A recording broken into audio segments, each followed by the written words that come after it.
Suzuki GSF1250S. Bandit Best Motorcycle Review.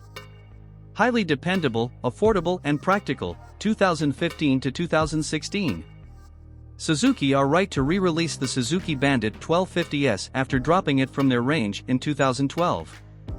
It's a good, honest, big bore, do anything, go anywhere and above all, affordable motorcycle. Plus it's much smoother and gruntier than the modern ride-by-wire bikes. The 1250S Bandit is reliable, fun, practical and affordable. Wrapping around the radiator sides invented just below the headlight, the sculpted half-fairing design is the result of repeated wind tunnel testing. The design achieves better aerodynamics, improving wind protection for both the rider and passenger. Once you've read this review and our owners' reviews, you may want to join an online community to meet like-minded owners. We'd recommend the Bandit Owners Club. Ride quality and brakes. There's decent wind and rain protection around the knees and upper body, and although the mid-height screen isn't adjustable, buffeting is kept to a minimum at motorway speeds. The seat is comfy on long stints and the neutral riding position is friendly for tall and short riders alike. Despite not having fully adjustable suspension and weighing as much as the Moon, 254 kilograms, the Bandit 1250S boasts decent handling and is surprisingly agile on the move. The steering is light, there's ample ground clearance for fast road riding and it feels unflappable at speed. Engine. Propelling the Bandit's mass is a 1,255 cubic centimeters liquid-cooled fuel-injected DOHC engine knocking out 97 brake horsepower and 80 FTLB. Inside there's chrome nitride-coated piston rings, and Suzuki's composite electrochemical material-coated cylinder bores. A secondary balancer shaft keeps things smooth. Suzuki's dual throttle valve, SDTV, digital closed-loop fuel injection gives superb throttle response, improved mileage and reduced emissions. Each 36mm throttle body contains a primary valve, controlled by the rider, and a secondary valve, controlled by the bike's ECU. Reliability and build quality.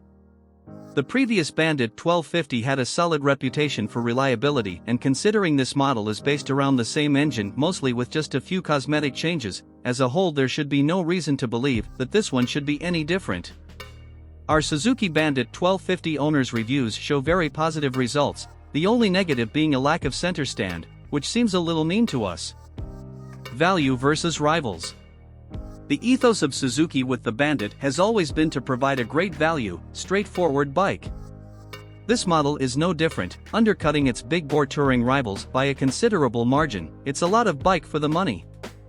Rivals at launch included the Kawasaki ZRX 1100 and 1200, Yamaha's XJR 1300 as well as the Honda CB 1300S. Equipment. Compared to the latest, greatest, sports touring rivals, the Bandit now seems decidedly low-tech. You won't find electronic riding modes, traction control, quickshifters or wheelie control here, just two wheels, an engine, and somewhere to sit. It does however feature ABS as standard. The analog tachometer on the left incorporates FI and ABS indicators, while the LCD panel on the right displays a digital speedometer and odometer, dual trip meters, clock, and a fuel gauge. Simple, but what more do you need? Specs. Engine size 1,255 cubic centimeters. Engine type 16-valve inline 4. Frame type tubular steel cradle. Fuel capacity 19 liters. Seat height 805 millimeters. Bike weight 254 kilograms. Front suspension. Rear suspension. Front brake. Rear brake. Front tire size. Rear tire size. MPG, costs and insurance. Average fuel consumption. Annual road tax £101. Annual service cost £200. New price. Used price £4,300 to £5,000. Insurance group. How much to insure? Warranty term 2 years. Top speed and performance. Max power 97 brake horsepower. Max torque 80 FTLB. Top speed. A quarter-mile acceleration. Tank range 217 miles.